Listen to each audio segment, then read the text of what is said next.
ఉన్నత విద్య కోసం విదేశాలకు వెళ్లాలనుకుంటున్నారా? అమెరికా, లండన్, ఆస్ట్రేలియా, కెనడా, ఐర్లాండ్లకు సరియైన ఎంపిక cloud career overseas. Best consultancy in Guntur. Cell number 9000056466. Hi friends, welcome to Amaravati capital updates. ఇప్పుడైతే మనం అమరావతిలోని వాజ్పేయి గారి స్మృతివనం దగ్గర అయితే ఉన్నాము. నిన్ననే ఈ విగ్రహావిష్కరణ అయితే జరిగింది. ఇక్కడ మొత్తం 2.55 ఎకరాల్లో వాజ్పేయి గారి విగ్రహం అలాగే స్మృతివనం మ్యూజియం అయితే ఏర్పాటు చేయబోతున్నారు. నిన్న విగ్రహానికి సంబంధించిన ఓపెనింగ్ అయితే జరిగింది. విగ్రహం కూడా మీరు చూడొచ్చు ఎలా ఉందో. వాజ్పేయి గారు చేసిన సుపరిపాలనకి గుర్తుగా అమరావతి రాజధాని ప్రాంతంలోని E4N4 రోడ్ జంక్షన్ దగ్గర ఈ విగ్రహం ఏర్పాటు అయితే చేశారు. ఇంకా స్మృతివనానికి సంబంధించిన భూమి పూజ కూడా చేశారు. అంటే త్వరలోనే ఇక్కడ ఒక పార్క్ లాంటి శృతివనం కూడా ఏర్పాటు చేస్తారు. మీరు ఇక్కడ మొత్తం విగ్రహం చూడొచ్చు. ఈ విగ్రహం చుట్టూ ఏంటంటే వాజ్పేయి గారు చేసిన సుపరిపాలనకు గుర్తుగా ఉన్న శిలాఫలకాలు ఏర్పాటు చేశారు. అలాగే ఆయన జీవిత విశేషాలను కూడా ఏర్పాటు చేశారు. నేను ఈ వీడియోలో ఏంటంటే ప్రజెంట్ ఈ విగ్రహం ఓపెనింగ్ అయిన తర్వాత ఈ విగ్రహం ఎలా ఉందో మీకు చూపిస్తాను. అలాగే ఈ విగ్రహానికి ఎలా రావాలో, సీట్ యాక్సెస్ రోడ్ నుండి ఎలా రావాలో కూడా నేను ఈ వీడియోలో చూపిస్తాను. దయచేసి ఈ వీడియోని స్కిప్ చేయకుండా ఎండ్ వరకు చూడండి. ఇక్కడ నుండి భారతరత్న అటల్ బిహారీ వాజ్పేయి గారి కాంస్య విగ్రహం ఎలా ఉందో కూడా మీరు చూడొచ్చు. ఈ విగ్రహాన్ని రోడ్డు లెవెల్ నుండి 15 నుండి 20 అడుగుల హైట్ వరకు ప్లాట్ఫామ్ ఏర్పాటు చేసి దానిపైన 12 అడుగులతో విగ్రహం ఏర్పాటైతే చేశారు. అటల్ బిహారీ వాజ్పేయి గారి 101వ బర్త్ యానివర్సరీ రోజున ఈ విగ్రహం ఆవిష్కరణ అయితే జరిగింది. ఈ విగ్రహానికి ఎలా చేరుకోవాలో కూడా నేను మీకు చూపిస్తాను. ఇది వచ్చేసి సీడ్ యాక్సెస్ రోడ్డు. ఈ seed access road Mantena Satyanarayana Raju Arogyalayam వైపు నుండి ఇక్కడ N4 రోడ్ అయితే కనెక్ట్ అవుతుంది. సీడ్ యాక్సెస్ రోడ్ వైపు ఇది ఒక జంక్షన్ అనమాట. అంటే E3N4 రోడ్ జంక్షను. ఈ జంక్షన్ దగ్గర నుండి లెఫ్ట్ సైడ్ వైపు వెళ్ళాలి. అక్కడ నుండి కనిపిస్తున్న విలేజ్ వచ్చేసి వెంకటపాలెం విలేజ్ అది. అలాగే దూరంగా కనిపిస్తుంది రైట్ సైడ్ వైపు కనిపిస్తున్న వచ్చేసి శ్రీ వెంకటేశ్వర స్వామి వారి ఆలయం అది. ఈ జంక్షన్ నుండి లెఫ్ట్ సైడ్ వైపు వెళ్తే మనకి E4N4 రోడ్ జంక్షన్ అయితే వస్తుంది. ఆ జంక్షన్‌కి లెఫ్ట్ సైడ్ వైపే భారతరత్న అటల్ బిహారీ వాజ్పేయి గారి కాంస్య విగ్రహం అయితే ఉంటుంది. 2 డేస్ బ్యాకే మనం దీనికి సంబంధించిన అప్డేట్ అయితే ఇచ్చాము. విగ్రహానికి సంబంధించిన ఏర్పాట్లు జరుగుతున్నాయని చెప్పి. ప్రెజెంట్ ఈ విగ్రహం ఓపెనింగ్ అయిపోయింది కాబట్టి నేను ఇప్పుడు అప్డేట్ అయితే ఇస్తున్నాను. విగ్రహం ఓపెనింగ్ అయిన తర్వాత ఆ ఏరియా ఎలా ఉందా అని చెప్పి.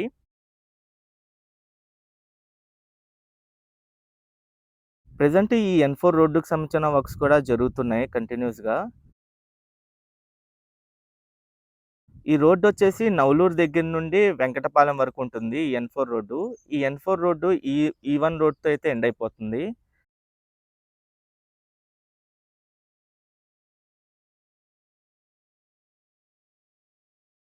ప్రెజెంట్ ఇక్కడ చేసిన ఏర్పాట్లు మొత్తం ఏంటంటే ఇయన్నీ డిస్మాంటిల్ చేసేస్తున్నారు. స్టేజ్‌లు గాని అయన్నీ తీసేస్తున్నారు. ఎగ్జాక్ట్‌గా ఇదే జంక్షన్ అనమాట. E4N4 road junction.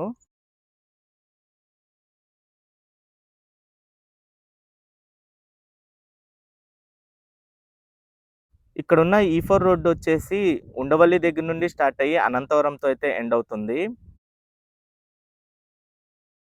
ఈ జంక్షన్‌కి లెఫ్ట్ సైడ్ వైపే విగ్రహం ఏర్పాటైతే చేశారు. ఫ్రంట్ సైడ్ వైపు స్మృతివనం మ్యూజియం కూడా త్వరలో ఏర్పాటు చేస్తారు.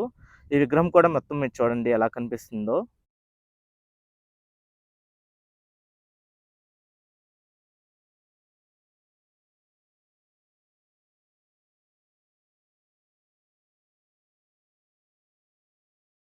అటల్ బిహారీ వాజ్పేయి గారు మన దేశానికి ఎంతో సేవ చేశారు.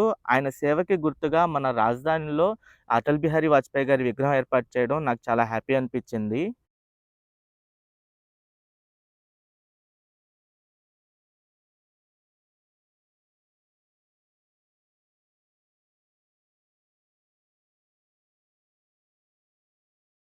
ఈ విగ్రహం చుట్టూ మీరు చూడొచ్చు.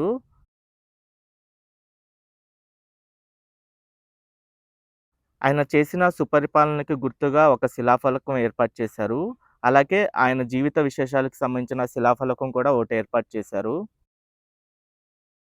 ఇంకా ముందు ముందు ఇయన్నీ ఏంటంటే మ్యూజియం గాని అయన్నీ ఏర్పాటు చేసి వాటిలో వాజ్పేయి గారి జీవిత విశేషాలు అయన్నీ ఏర్పాటు చేస్తారనైతే అనుకుంటున్నాను.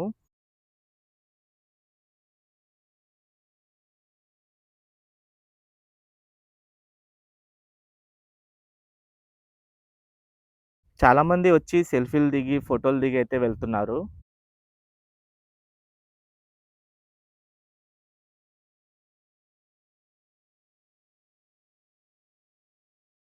మన అమరావతి రాజధాని ప్రాంతంలో ఓపెన్ అయిన మొట్టమొదటి విగ్రహం ఇదే అన్నమాట.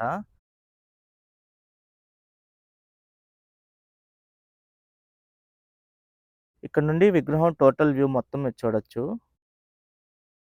అలాగే మన అమరావతి రాజధాని ప్రాంతంలో అమరజీవి పొట్టి శ్రీరాములు గారి కాంస్య విగ్రహానికి సంబంధించిన ఏర్పాట్లు కూడా జరుగుతున్నాయి. ఆ ఏర్పాట్లొచ్చేసి E9, N15 రోడ్ జంక్షన్ దగ్గరైతే చేస్తున్నారు. దాదాపు 6.8 ఎకరాల్లో వాటికి సంబంధించిన పనులు కూడా జరుగుతున్నాయి. ఆ విగ్రహం వచ్చేసి మార్చు 16, 2026 కల్లా ఓపెనింగ్ చేద్దామనైతే టార్గెట్ పెట్టుకొని పనులు స్పీడప్ చేశారు. అలాగే ఎన్టీఆర్ గారి విగ్రహం ఏర్పాటు కూడా నీరుకొండ పైన చేద్దామనైతే అనుకుంటున్నారు.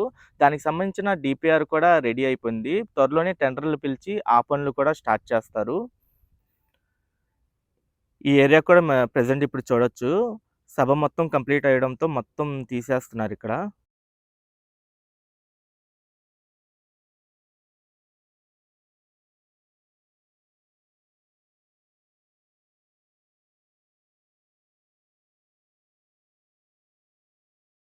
ఇక్కడ నుండి రైట్ సైడ్ వైపు వెంకటపాలెం విలేజ్ మొత్తం మీరు చూడొచ్చు. వెంకటపాలెం విలేజ్ దగ్గరలోని E4, N4 రోడ్ జంక్షన్ దగ్గరే ఈ స్మృతివనం ఏర్పాట్లయితే చేస్తున్నారు. ఈ ల్యాండ్ మొత్తం ఎలా ఉందో మీరు చూడండి.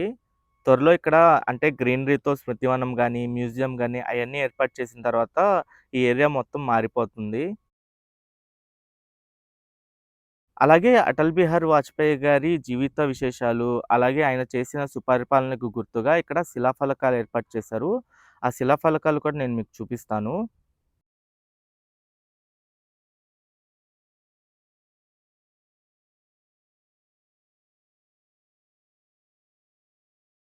అలాగే ఇక్కడ ఒక శిలాఫలకం అయితే ఏర్పాటు చేశారు.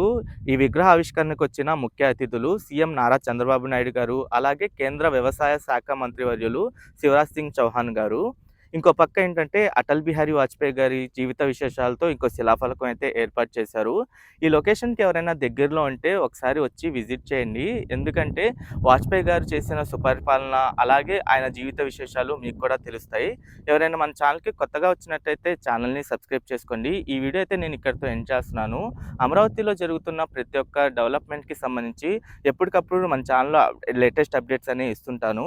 ఎవరైనా మన ఛానల్‌కి కొత్తగా వచ్చినట్టయితే ఛానల్‌ని సబ్స్క్రైబ్ చేసుకోండి. ఈ వీడియో నచ్చితే ఒక లైక్ చేసి సపోర్ట్ చేయండి.